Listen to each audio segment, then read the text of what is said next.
قارون حضرت موسیٰ کا قریبی رشتہ دار تھا، پہلے آسمانی کتابیں جانتا تھا، سمجھتا تھا، نیک تھا، لیکن پھر اللہ نے اسے دولت عطا کر دی۔ دولت سب کے لیے اچھی نہیں ہوتی، کچھ لوگ نہیں ہضم کر پاتے۔ ایک حدیث پاک ہے، نبی کریم علیہ السلام نے فرمایا اگر اللہ کچھ لوگوں کو دولت دے دے تو وہ سرکش ہو جائے۔ ہاں، کچھ لوگ ایسے ہیں جن کے پاس اگر دولت ہو تو عیاش ہو جائے، یعنی وہ کیا کچھ کر ڈالے، ہر ایک کے لیے اچھی نہیں ہوتی۔ قارون کو دولت مل گئی، اتنا بڑا خزانہ تھا اس کے پاس کہ قرآن کہتا ہے کہ ایک جماعت مل کے صرف خزانے کی چابیاں اٹھاتی، یعنی یہ معاذ اللہ کوئی گپ نہیں، یہ قرآن مجید نے بیان فرمایا۔ تو حضرت سیدنا موسیٰ علیہ السلام نے کہا زکوٰۃ دو۔ زکوٰۃ کے معاملے میں لوگ ہیل و حجت سے کام لیتے ہیں، غریب ہو جاتے ہیں، اور کچھ ایسے ہیں جو مسائل جاننے لگ گئے ہیں تو اب انہوں نے اور معاملات کرنے شروع کر دیے۔ اگر گھر کے اندر 10 تولے زیور پڑا ہے تو 5 تولے کا اماں کو مالک بنا دیا، 5 کو بیوی کو مالک بنا دیا، تاکہ 7.5 تولے کی کوئی بھی مالک نہ رہے۔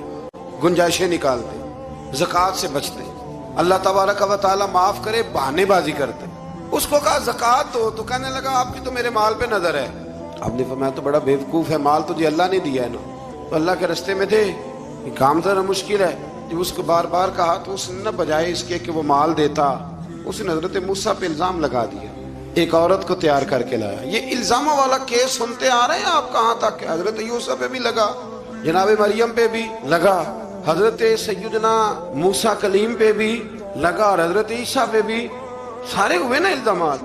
آپ کیا بات کرتے ہیں؟ الزام لگانا، بہتان ترازی کرنا، اور ہمارے یہاں اچھی بات دیر سے پھیلتی ہے، بری خبر وہ جلدی پھیل جاتی ہے۔ ایک عورت کو تیار کر کے لایا معاذ اللہ تعالیٰ حضرت موسیٰ پر الزام لگانے کے لیے، اور جب وہ بی بی آپ کے سامنے لا کے کھڑی کی تو حضرت موسیٰ نے جلال فرمایا تجھے قسم ہے اللہ کی عزت کی، سچ سچ بتا معاملہ کیا ہے۔ تو وہ خاتون کانپنے لگی، کہنے لگی میں موسیٰ کلیم کے سامنے کیسے کھڑی ہو سکتی، مجھے تو اس نے پیسے دے کے تیار کیا۔ یہ جب کہا تو حضرت موسیٰ علیہ السلام رونے لگے کہ تو سارا کچھ کرتا پر میری سفید چادر پہ داغ تو نہ لگانے کی کوشش کر۔ آپ رونے لگے۔